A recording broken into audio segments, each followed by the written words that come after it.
I have 5 more Right. working days. Ooh.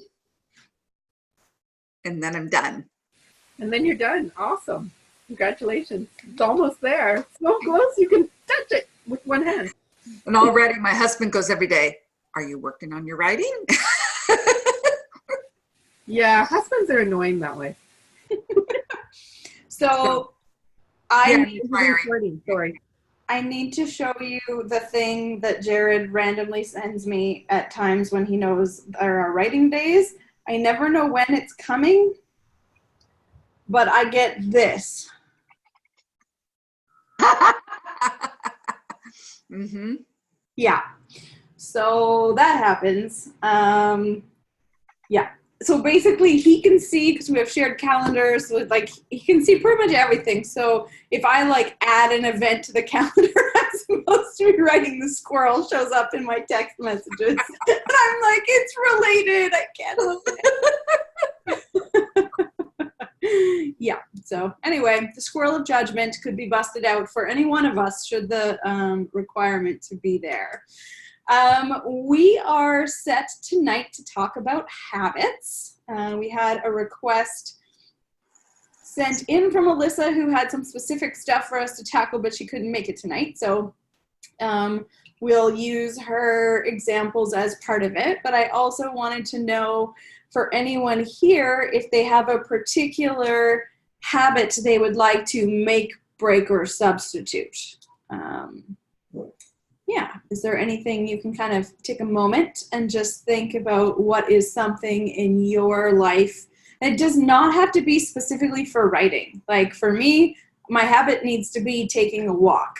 And so just to get more movement in, because the more successful your writing and stuff gets, the more time you spend with your butt in a chair, and the less good that is for your body and your longevity. So it could be anything in your life that's going to make your life better, and that's fine. It doesn't have to be specifically about word count or anything. I had some questions about that earlier.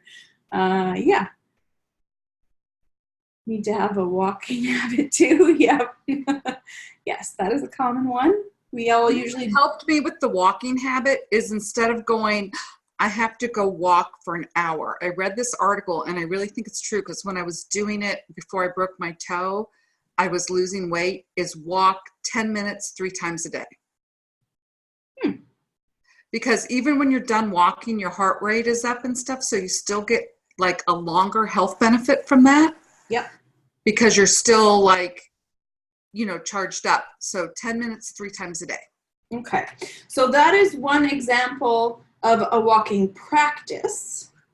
And we're going to talk about like, how do you actually trigger that behavior? Like, how do you get yourself out of the chair and then go do that walk part? So it's kind of a combination of, like, we call them instigating behaviors or triggers, and overcoming resistance, because that is a thing.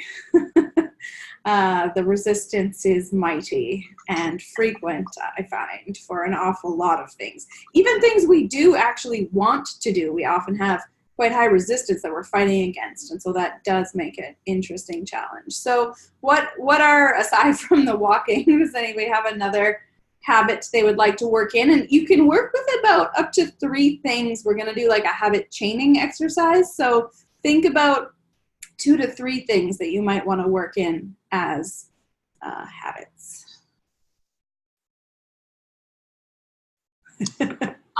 Word for me, word count, especially when I've had a break like I've had like for the last month with all that traveling where I didn't actually write. I'm having a really hard time back into it. Yeah. And that was one of the things that Alyssa had sent in as well. So, if you're writing every day consistently and then you take a break, and then it's really hard to come back after that break. So how do you combat that? Both for planned breaks and for unplanned breaks, because sometimes it's just like we planned a vacation, or we got to the end of a story or whatever, and we were waiting for feedback before revision. So it's an intentional break, right? But that doesn't make it easier necessarily to go back to it. So yeah, okay. So words, so walking, and what else? I had written down that I need a habit for querying, but really what I want is like when we do writing sprints, I know that that's a set time, and so I sit down and I write. I need a habit that's like that. That's like, now you have to do something that's related to writing. That's not actually writing, like sending Right. queries or researching, or just I don't have a habit of allocating a certain time of the day for that, and so just tomorrow. So yeah, not writing's easy because you can quantify whether or not you've done it or check it off, but the other things are harder. Yeah. Okay, so let's talk a little bit about, in general, habits being formed and adjusted. It is quite hard to eliminate a negative habit. It's much easier to replace it with something more positive. It's also difficult to institute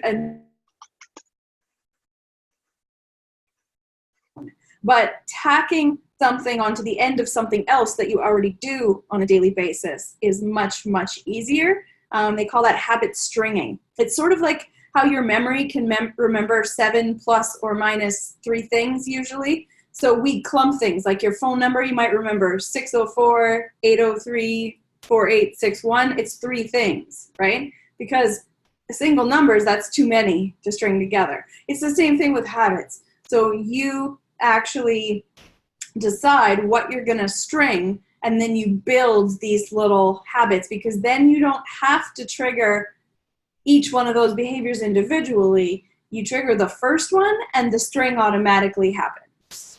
So that's one way of kind of reducing the resistance, is you build on, like those pop together toys, you build things on the string so that you just have to get the first one, and you always put something at the beginning that is very low resistance. And that's like really likely to be happening anyway, right? So for some people, and so we could have a habit of reading for 1 hour a day. Okay. So think about, and that's great. I did that with nonfiction. I did from like January to March. I was pretty intensely habit stringing and reading all of these books about stuff. And you probably saw my little check charts that had all the green squares colored in and stuff on a spreadsheet. And that was actually really interesting and effective.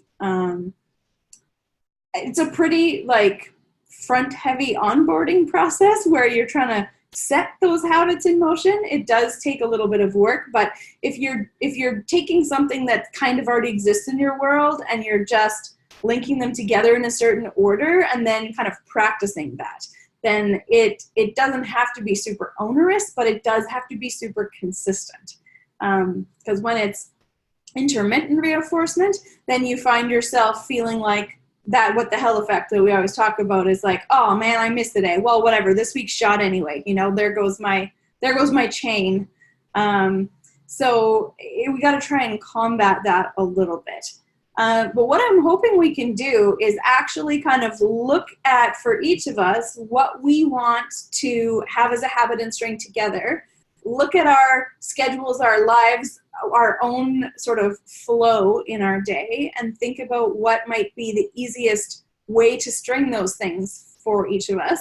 And then we're going to practice them for the next 30 days until our next just one thing, and be a little bit accountable to each other. And you can check in during Mastermind with Donna. You can check in on GLIP as well, and just see like what came up as a different type of resistance, because I find that energy is a little bit like water. It starts coming out of somewhere and you like plug one hole and more just comes out in a different place.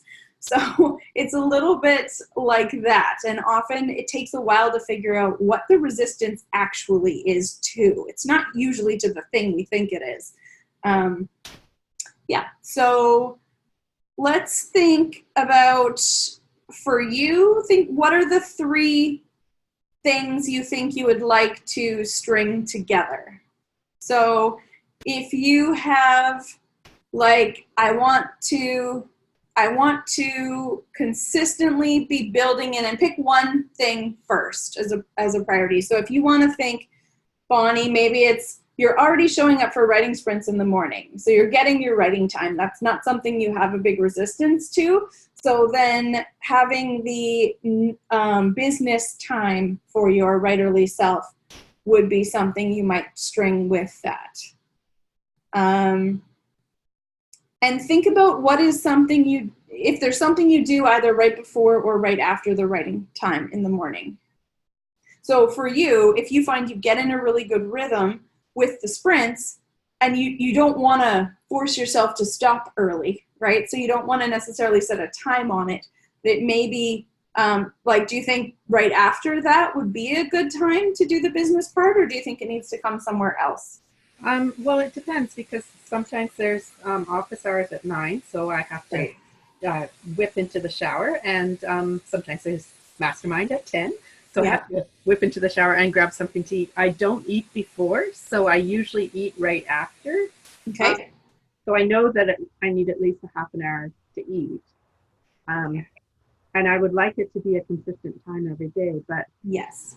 I guess I could probably do it at like 11, because I know no matter what the office hours are, by 11 we're done.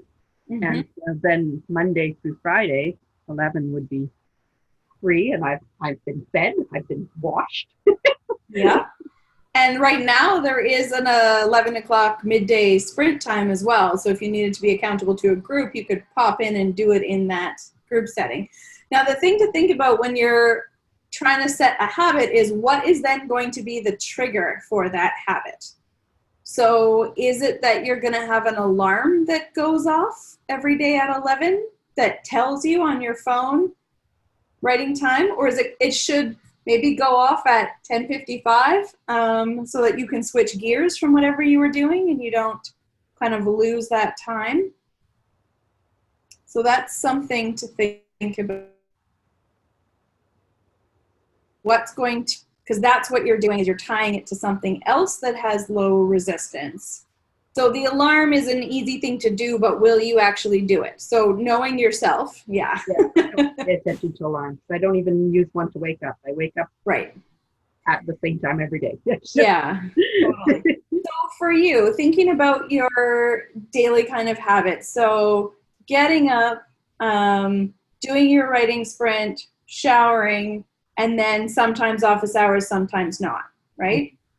So you could string that habit to that pattern, that whenever you're done in the Zoom room is what that triggers. So let's take a look at that, but that's only some days, isn't it? Yeah. How long do you think you need to plan for? Is it like a half hour or an hour? I thought I would start with an hour. Okay. And you also want a habit of reading for 1 hour a day as well. Yeah, I actually started that. I just haven't been consistent, but I was trying to go to bed at 9 so I could read from 9 to 10, because I thought it's a nice way to go to sleep and not watch Netflix until. Yes. So I actually did it 2 days in a row, and then I stopped.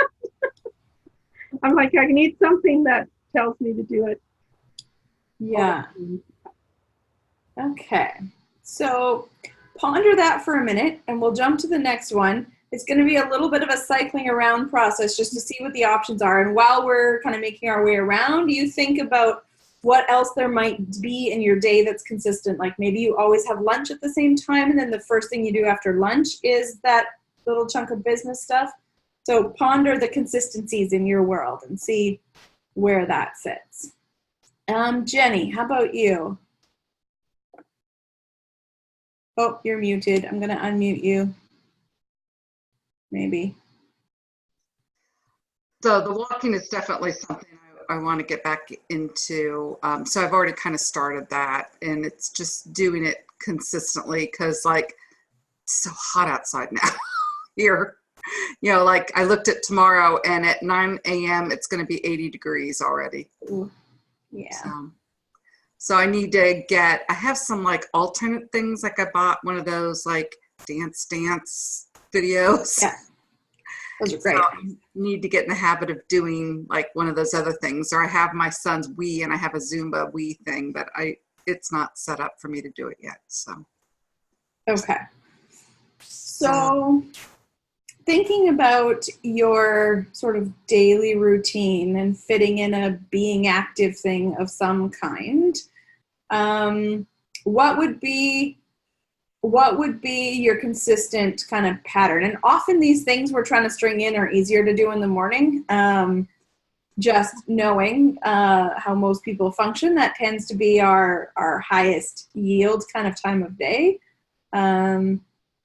Okay.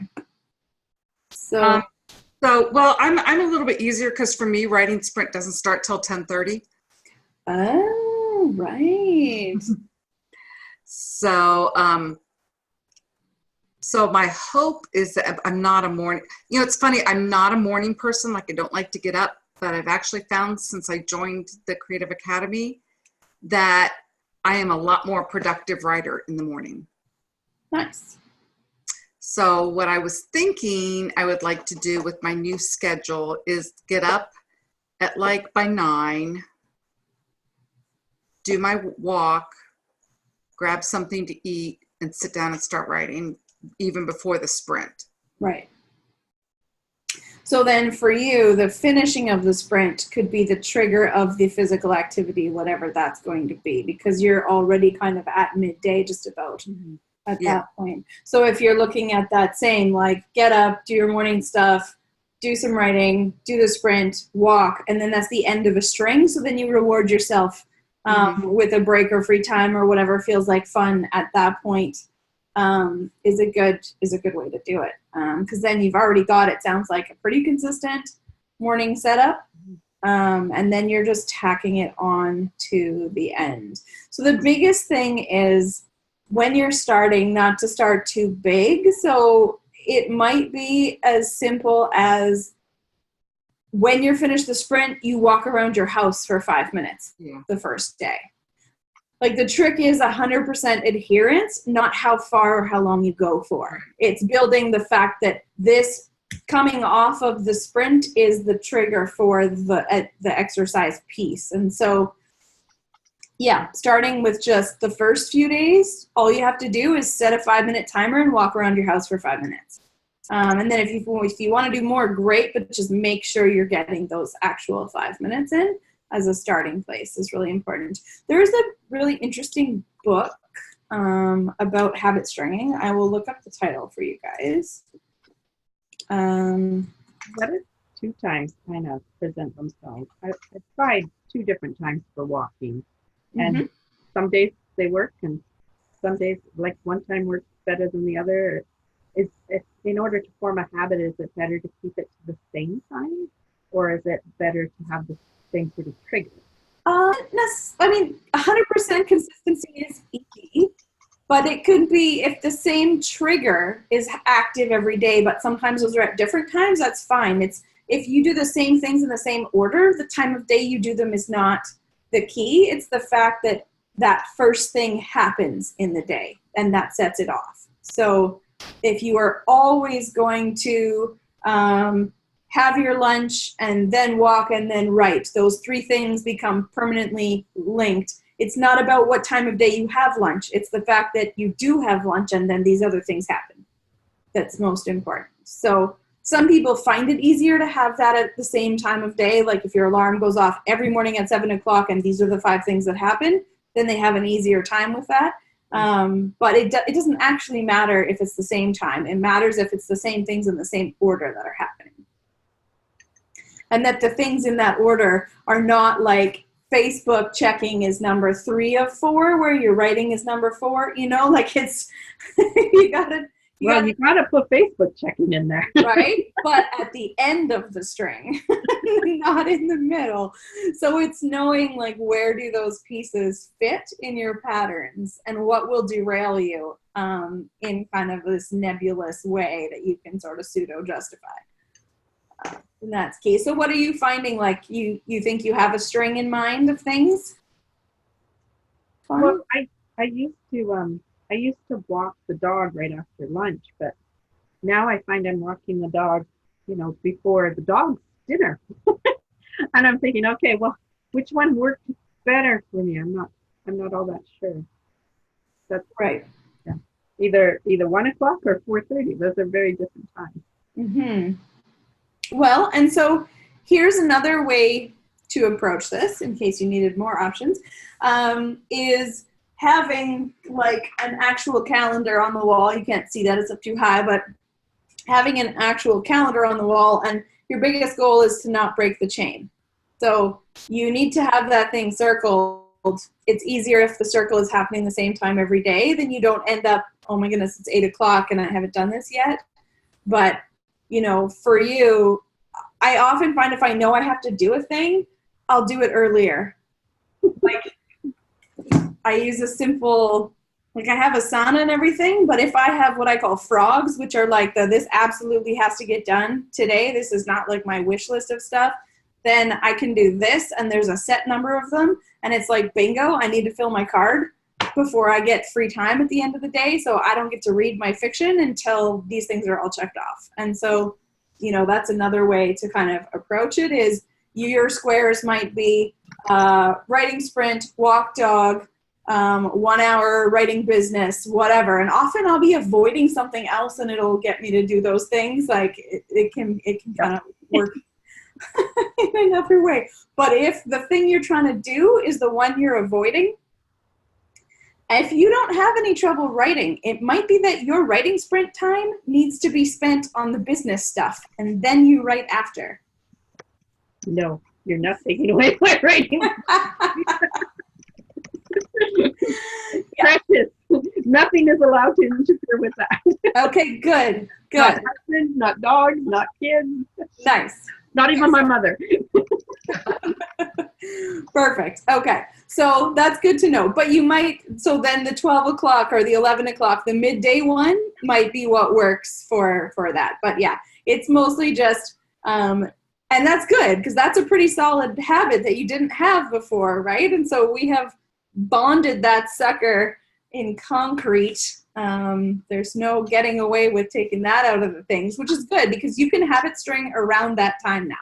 But the trick is having one really established habit and then like tagging it. You want to have like in your day, you might actually have 3 little strings of habits, right? So, you know, I was working up some stuff and I wanted for my nighttime string, I wanted like 1 hour of reading time that was fiction, and I wanted to make sure I was stopping working at a certain time, so I was kind of building backwards from there. And I found that to be really useful. Was after dinner I would, you know, spend 1 hour of time on my author business stuff, and then I would spend an hour reading, and then it would basically be time to be in bed. Which usually meant I got to read. Spending time sitting in a chair reading as opposed to reading to fall asleep is a pretty different type of reading. So that's just one way to do it. And the lunchtime string can be you have lunch, you go for a walk, and then maybe you write your second writing sprint of the day or whatever it is, depending on your schedule. So yeah, how about Odette? What have you got in mind as a habit you would like to have? You know, I think I actually have really good habits. I think I need to just like manage my time better. Because I'm pretty consistent about getting up and just getting to work, but I end up doing, like, I'm pretty deadline driven, so I will work towards a deadline and figure out what I need to do, and then I just get it done. But it's the things that I should do, like health stuff or walking, or that can be put off because I need to write or whatever. Those are the things that suffer, right? Yeah. But yeah, I don't know. I'm like, you're like, we're gonna be accountable, and I'm like, I can't commit to anything. Oh my God, please don't make me commit. You don't have to commit. Only the people who want to be accountable will be accountable. And so that is something like, we have these cycles in our lives as well, where sometimes you might be mid-launch period, for example, where you sort of, all the regular stuff goes out the window. And then when you come out of that on the other side, you go and you hit the reset button and you kind of put everything back to square one and start again. But it is definitely something to think about, just, you know, for you, like what are the patterns of things? So you might have like launch week habit string, right? Yeah. Where it's just basically what you're putting in motion with the checklists and stuff is, okay, when it's launch week, we do this, this, this, this, this, this, and this, so that you're not thinking about it. It is what happens, which is a sort of a longer term kind of a habit thing. It's not so much about the daily stuff, but about executing a particular project or set of tasks. Yeah, I just schedule things in way too tight. And then if one thing goes wrong, like this week with my one editor went wrong, and then it's like everything, it's this domino effect. So maybe my habit is I need to start scheduling things a little bit looser, like give myself some more buffer. Mm-hmm. But yeah. We call that creating margin. Oh, okay. So, there's a term for it. There's a term for it. Yeah. I mean, buffer is a perfectly reasonable term, but creating margin, like space, breathing room around the edges. Yeah. Which in book land, margins are something we understand really well. So that helps. Yeah. But yes, and that is actually a habit. The habit of doubling the estimate of whatever time you're going to need for anything, or if it's budgeting or money stuff where you're consistently underestimating costs of things, then you make your margin and your estimates for cash, like so all that kind of stuff, which is something that's very hard. There's an interesting personality interpretation of that where optimists tend to overestimate the amount of stuff you can get done in a certain time period, which leads to that like domino pile-up effect where the closer you get to the thing deadline happening, the more everything is compressed. Yeah. Because you've estimated, well, it should only take me 2 weeks to do this and a week to do this. And so this is my deadline. And then everything just like poof, poof, poof, poof, poof expands along the way. And you end up with that. There's that graphic that's like all the work while crying at the end. That's my life. Yeah. That's my life. Yeah. That is a thing. And I don't know if anybody hasn't seen that. I will put in the link right here because it's funny as all get out. Actually, I think one habit I want to do is I want to spend more time on promos, like creating promotions and stuff, because that is the one thing that I always let slide while I'm doing other stuff. So that would be a good habit. Mm-hmm. Like something just to build into your time. And what do you feel for you is the most effective way to do that? Would it be like a weekly habit or a monthly habit, or? Probably a weekly habit. Like maybe if I just dedicate like every Friday morning, I make promos or something. Mm-hmm. Because I think it's like if I only gave myself an hour a day, I feel like that you're just kind of getting going after an hour. Like maybe if I could commit like 4 hours to it a week, it would probably be more effective. Yeah. Like a big chunk of time. Okay. So, is there anything, and like you're thinking Friday, or is there anything in your week that you consistently do once a week? Yes, I volunteer on Mondays. Okay. And that's an afternoon thing? Yes. And would you have 4 hours after you came home from that? No, The Bachelor's usually on Monday. Okay, so then it needs to go earlier in the string, right? Yeah. Yeah. Well, I'm totally okay with I'm really good. Like if I say I'm going to do something every Friday, I can do it. Okay. Mondays are kind of screwy for me. So I probably wouldn't relax into it if I had to do it before volunteering, but. Fair. Okay. Yeah. So yeah, if you think Friday morning or Friday whenever works for you, then that's a good thing to try to institute as a habit. And is there anything that you could think of would be a good trigger for that? Or for you, is it just like you put it on your list and then it's good? I think if I just put it on my list, it's good.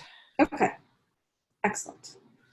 And for some folks, that works like nobody's business. And for other folks, that doesn't work worth a darn. I find the daily habits are tricky around that stuff. It's easier when you're scheduling in like blocks of things. But some of the smaller stuff that's easy to just bump to tomorrow because it's an everyday item is tricky. So I guess, Bonnie, that would be a question for you is that submitting part something that will cause you resistance? Like, is the business stuff better scheduled in a block once a week, or is it something you think you need to make daily progress on? I think if I just, that's how I formed the writing habit, was just show up and sit there, and then eventually you start writing. I mean, probably the first time I did a writing sprint, I wrote for 15 minutes. The rest of the time was, looking on the internet and kind of getting used to the time. And I think that because I'm quite resistant to the query thing, because I have, emotional blocks about it, that if I made it a routine thing, eventually, even if I just managed to research during that time, and then maybe by the fourth time that I sat down, I could actually send one. And I just think if I get it into a routine, it will take away some of that power. Isn't that affecting me? That's getting in my way. It won't be a mountain. Yeah. Like, often when we leave stuff and it, like, each of these little pieces we thought about gets shove, and then now you've got this pile. Yeah. An icky pile of poo to climb. Nobody wants that. Well, and I'm paying for Publishers Marketplace. I thought maybe, having to put an outlay of money would make me, like 3 months have gone by, I've paid for $75 that I could use for a nice dress or something. Right. Yeah. Instead, I sent like 3 queries. Oh, well, that was good. Yeah.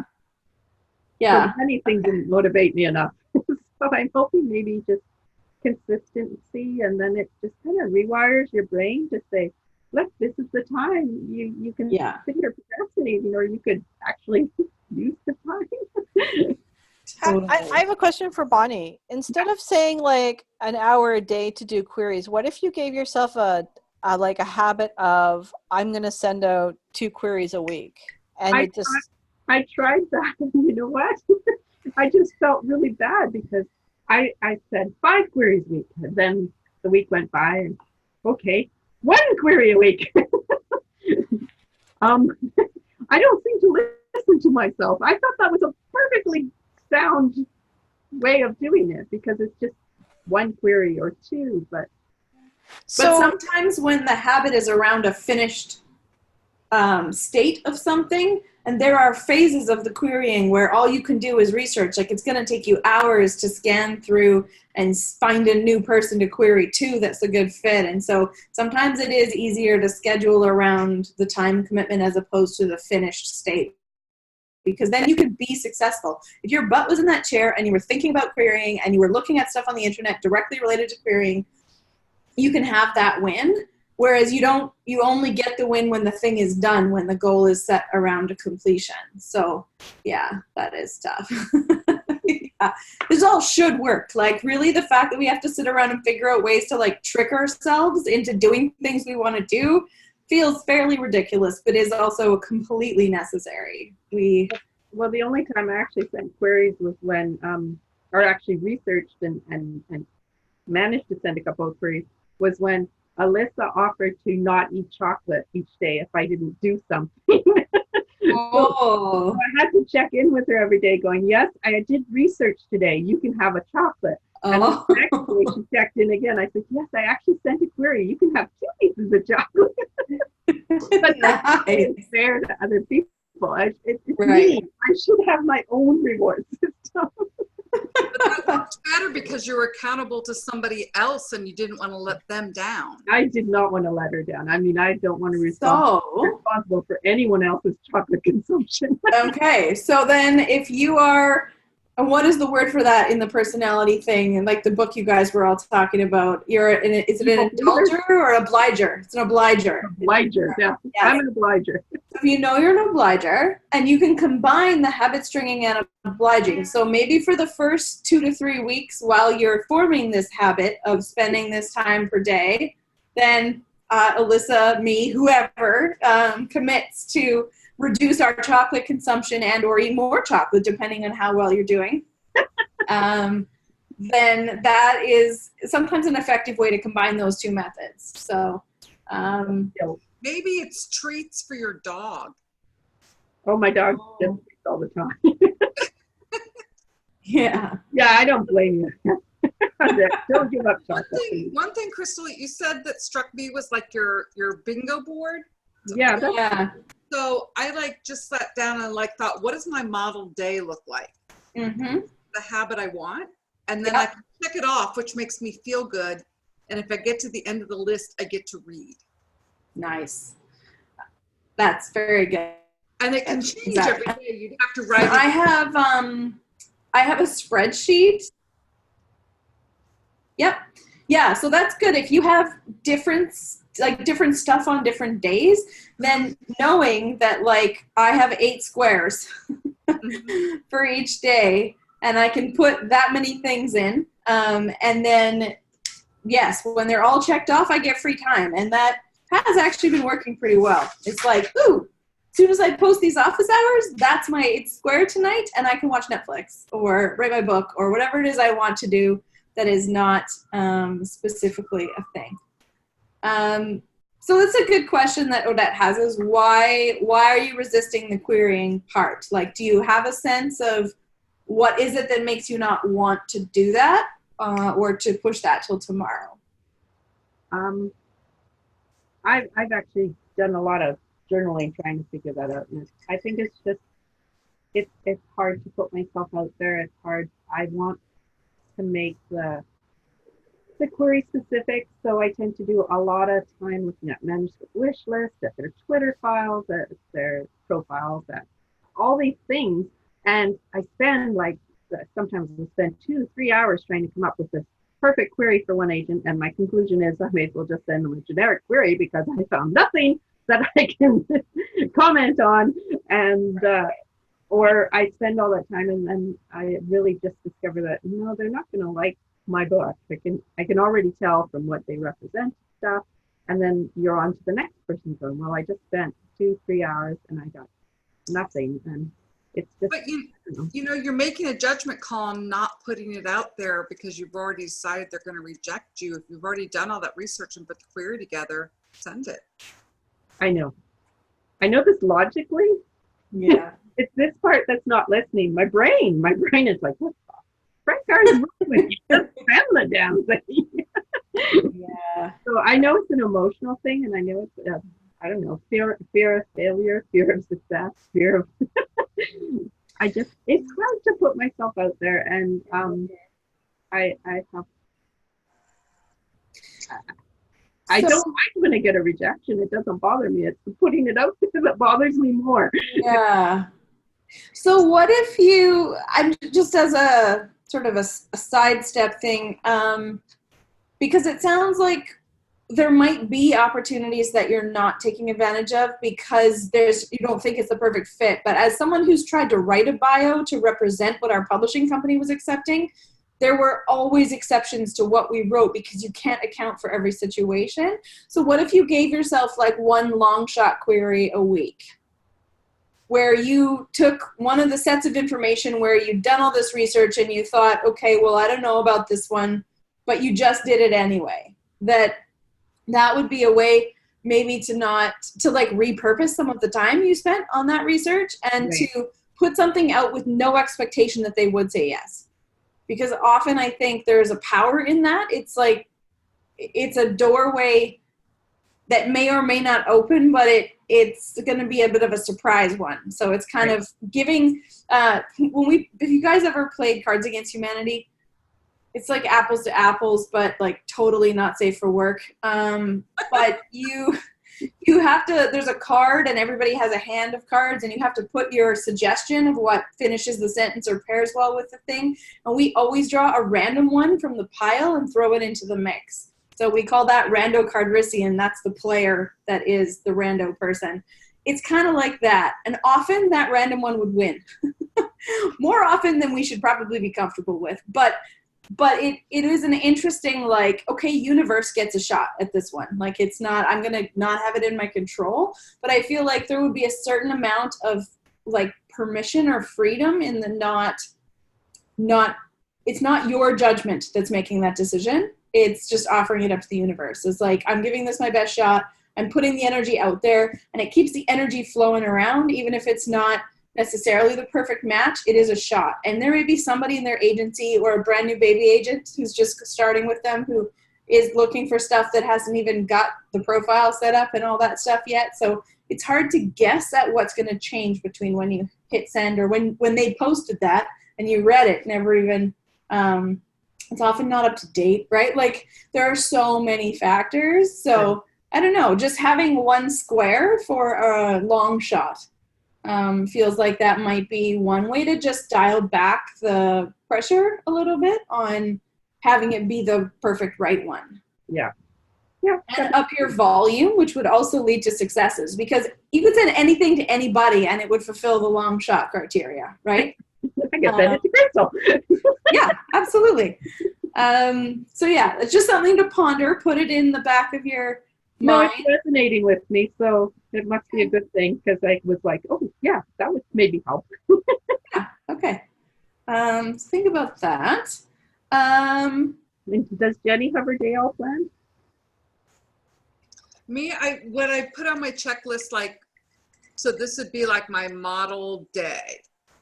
Like, so not every day will look like this, but this will be like my model day would be to get up, walk 10 minutes, eat something, come to my desk.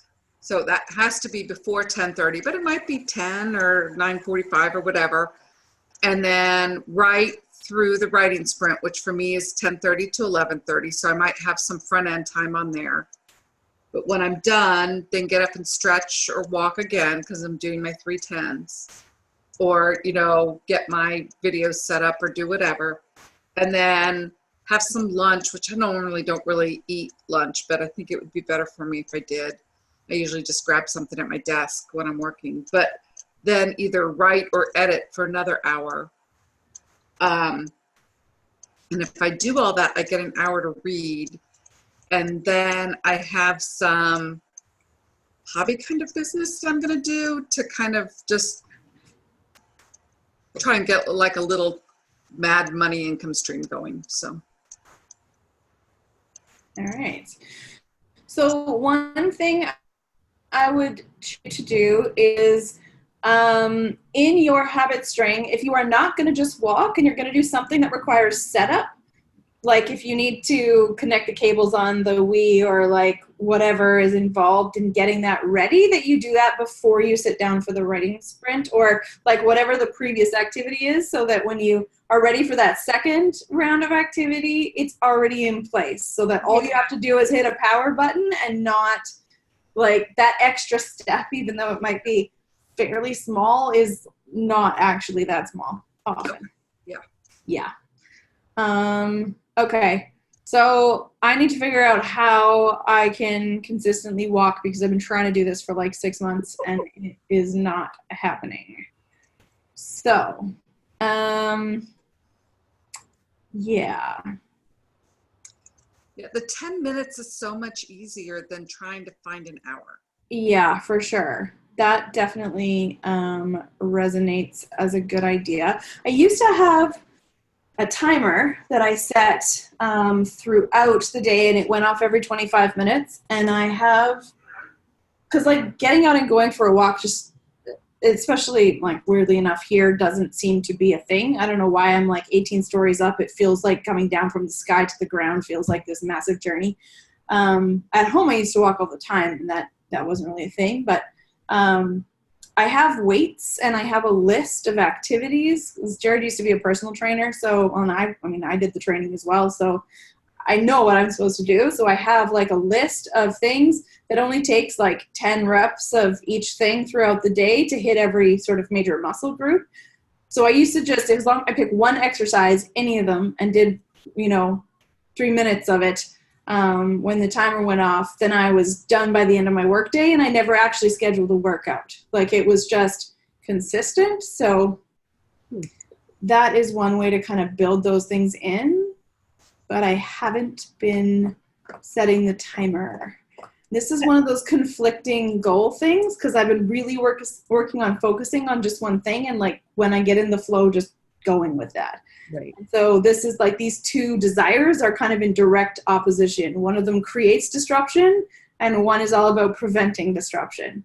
So I have very successfully prevented disruption to the point where I'm no longer doing these positive things. So I'm trying to think about how to like marry those two pieces back together again. And I guess the added challenge is that Tuesday, Wednesday, Thursday are my work days. So I do Creative Academy stuff, I do client work, and I do all business management stuff. And then Friday to Monday are my writing days. So I have a completely different schedule on those days. You have a routine of getting up at certain times to give your legs a break from sitting? You're really working? In theory, yes. Like I get up and do, like I have an app that says like go clean something or go brush your teeth or whatever, like basic stuff. So that kind of goes off like an alarm and says go clean something. So on my lunch break, I usually do take a little bit of time and then I go and do stuff.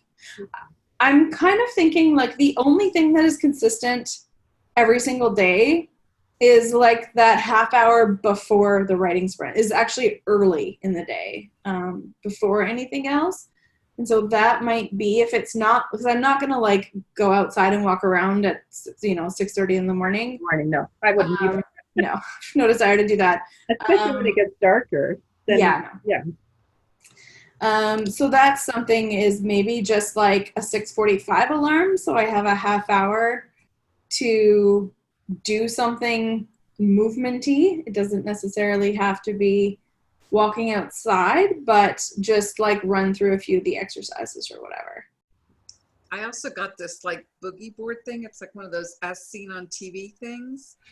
And if you can't get out and walk, you like stand on it and twist, and it counts on my thing. I can show it to you. It's right over there, but It's like this solid piece of plastic that's kind of bent, so it kind of rocks, and then you put your feet on either end of it, and then you kind of twist.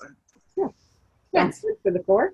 Yeah. When I was doing really good with stuff, then I would do that like during meetings and stuff when I was really doing good on my walking and everything. But Well, just listening to you, it reminded me that when I used to work, because I did accounting, so I would work 6 hours from home in the basement, and I had an alarm to go, not really an alarm, I just got used to a time frame. Every 45 minutes, I would make sure that I went upstairs to get a glass of water or upstairs to get a cup of coffee.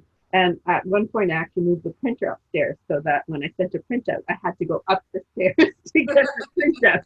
I kind of slacked off since I replaced working with writing and Yeah, well, in here, like the water tap is 3 steps from my desk. So in our other house, I have to walk from one end of the house to the other to get to it. So that's a little bit different. But so I just need to think of things that are not situationally specific. Mm-hmm. But I do have a break every day from 12 to 1. Like that is sort of the bookended stuff. Like there are never meetings booked in that hour. I don't do things in that hour as a rule. So there's no real excuse for me not to be using it for that. So yeah, just need a trigger. Maybe what I need is like external accountability. Bonnie, how do you feel about chocolate? We can do a swap. I can only have any kind of sugar if you do your submitting time on your thing. And yeah, I don't know. We could do a trade, accountability trade. There's absolutely no food group that I would be denied and wouldn't mind.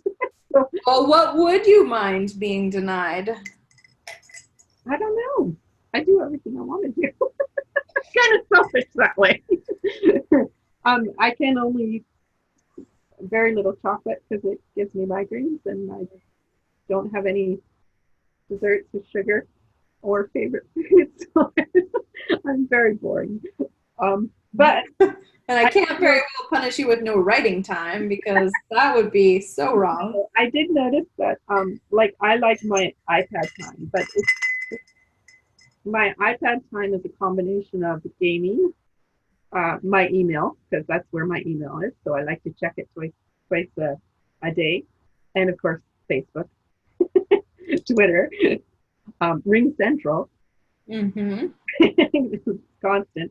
Um, and so I actually like to have about an hour or half an hour of time for that. So I was going to use that as a beginning string for a lot of things, because it's almost like once I've gotten those things like the emails out of the way, and then I feel ready for the next stage, and it's easy to just keep, oh well, I'll just cycle around to play the game again, but I don't need to once it's gone. Same with the email, checking it again 5 minutes later, it's not going to make a big deal of difference. So Yeah. I'm thinking that might be a good trigger for when I would well, first of all, when I would do work, and then I would do the administration stuff. Yeah. And a lot of people would build that in as the ending state as opposed to the starting trigger. But it kind of gets me going. yeah. So if you don't find it's a problem, like a lot of people just can't stop. And so like that becomes a bit of an issue. But yeah, if you don't find you have that problem, then that's a good, if it's something you do consistently, it takes about the same amount of time. Yeah. You know, that's an easy existing string to tack something onto the edge of. So then that becomes quite powerful. Yeah. I mean, the biggest thing is deciding that you're in 100% on a thing. It's just what you're doing, and there's no negotiation with that. Is the only true way to permanently implement something is to decide, like not in your brain, but in your soul, decide that you are committing to a thing. And that is an interesting exercise because there's no outside anything that will make that happen. If it is like, you know, you've got somebody else you're accountable to and that's the only reason you're doing it, as soon as they need to miss a day or, you know, whatever, then you're back to kind of not doing it. So yeah, it is just, and I don't think it's here. Oh no, it is. This is an interesting little book. It's like written by this Navy SEAL trainer guy, and it's all about like willpower and sort of changing your life through discipline. It's a fascinating book, and it's like just these little chunks of text and stuff. It's like a coffee table book, and just these thoughts on like fear of failure and whatever. What's it called? It's called Discipline Equals Freedom. It's a field manual by Jocko Willink, who's like this Navy SEAL guy. Yeah, he writes about Equals what? Freedom. Yeah, it's interesting stuff. The other one I have, which is the same guy actually, is Extreme Ownership, which is also like Navy SEAL training stuff. And it's interesting. It's just, he's like, doesn't really pull any punches, and he's male about how he goes about it. There's no talking nicely around it. He's like, get off your ass and do the thing. And don't complain about it. If you want results, you do the stuff. And so it's an interesting read compared to most of the sort of self-help books that you come across where, you know, it's all these possibilities, but like, you know, do what feels right to you. And this is like, no, it's not going to feel right. It's going to suck. Every second of it is going to suck, and you're going to do it anyway. Back it up. Yeah, exactly. So it's just, I mean, I initially bought them as research for characters because I wanted to like get in the heads of some of these like retired like military guys, you know, who are going to be in my security company. But then when I got to reading it, I was like, huh, yeah, okay. Actually, that reminds me of a It is interesting. And one of the things that you know, oh, sorry, got frozen. Go. You glitched, and I thought you stopped talking. Sorry. It reminded me of a strategy that I did when I started working from home with 2 little babies. And I'm thinking maybe I should pull that strategy back out, which was I would actually keep a notebook and write down every minute of the day what I was doing. And the act of having to write down I did nothing for 10 minutes kind of made me make sure that I actually did something during that time. So I could use that during the time periods I've selected. You know, so even if I just write, hey, I surfed the net for 15 minutes, and just get started. But I don't know, writing it down made it seem like I had to actually have something that I did. No, I did not stare off into space blindly. Yeah. It's funny. The same thing with a food diary. Like one of the tactics when you're looking at, I did cardiac rehab counseling for a while, and you know, we were trying to get people to adjust their habits so they didn't land back in the cardiac wing. So it was all about that. But just the act of having to write down what they ate or drank was enough to make them not have it, because they didn't want to report back that they had and feel like guilty or like they were letting us down because they knew they weren't supposed to. You know, there's a certain amount of just accountability pressure that comes along with that. It is also, a lot of people don't realize how they're spending their time. And so it's pretty easy, if you're not billing by in 5-minute increments like lawyers do, it's pretty easy to lose a lot of minutes in a day, you know, and which is not to say you shouldn't spend time relaxing, because you absolutely should. There should be unstructured minutes, but they should be on purpose, not just like they happened. It's like, yeah, carrying a liter of water in a strainer. You're going to end up with this much by the time you hit your destination. And you didn't like drink it or, you know, pour it in your flowers or anything. You didn't do anything useful with it. It's just gone. So That's a great analogy. Yeah. I have something to say. Okay. So when I had many really crappy, awful jobs before I started writing full time. And, you know, my boss always, like, I never had the option of saying to my boss, like, well, I don't feel like doing that, or like, I'm going to go sit on the couch and whatever, read. Like, I just got all those shitty things done because someone was paying me.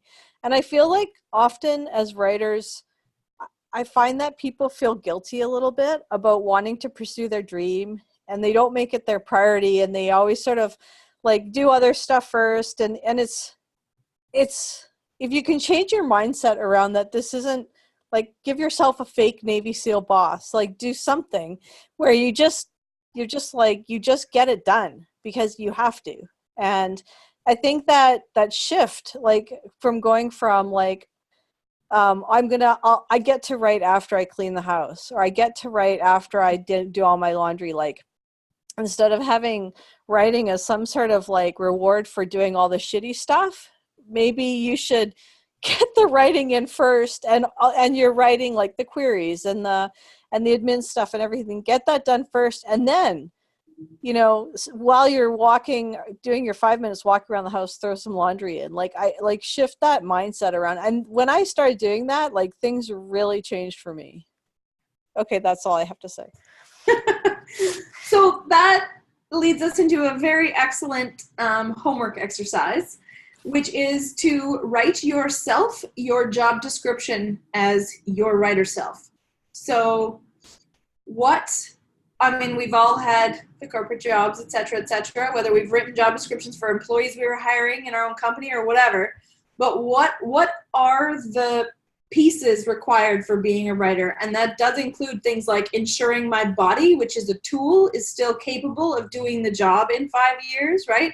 So there's going to be a certain amount of stuff in there that is, specifically writing related, a certain amount that's business related, a certain amount that's getting along with coworkers and whatever. That's like the social aspect of things, spending whatever amount of time engaged with coworkers that's got limits. There's only so many water cooler discussions that fit in an appropriate workday. So thinking about that, you as your boss, you can put yelly Navy SEAL dude in there if that makes you feel more motivated. But what is your job description as a writer?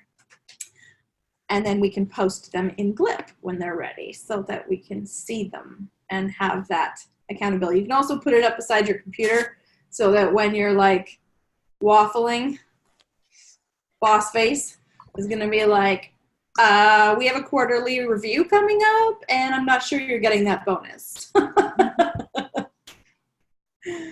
Yeah. Okay, we definitely don't want to get fired. This is the thing. And we also don't want to be demoted to intern, right? Like there's only so many years anyone wants to spend as an intern. So what do we got to do to get promoted into the job of a full-time novelist or writer, depending on if it's not novels you're doing. But okay, does that seem like a reasonable next step? Is practice doing whatever you put in your job description, but pick one thing you're going to try and add in as a consistent habit. So Bonnie, that for you is your time on the business side of things. Okay, and Jenny, what's your one thing? My bingo card. Your bingo card? Okay, so daily bingo card is our one thing. Awesome. That's my one thing, daily bingo card. Make my list every day, work it. Nice. Odette, what's your one thing? Blocking off time to do promotions. Awesome. My one thing is going to be doing something active every day.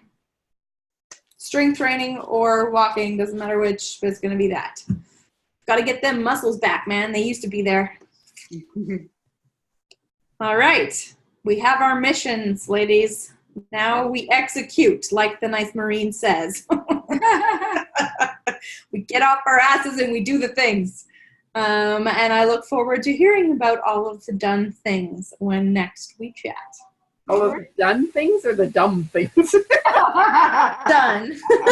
Okay. Preferably done. Perfect. I'm better at those. Yeah, awesome.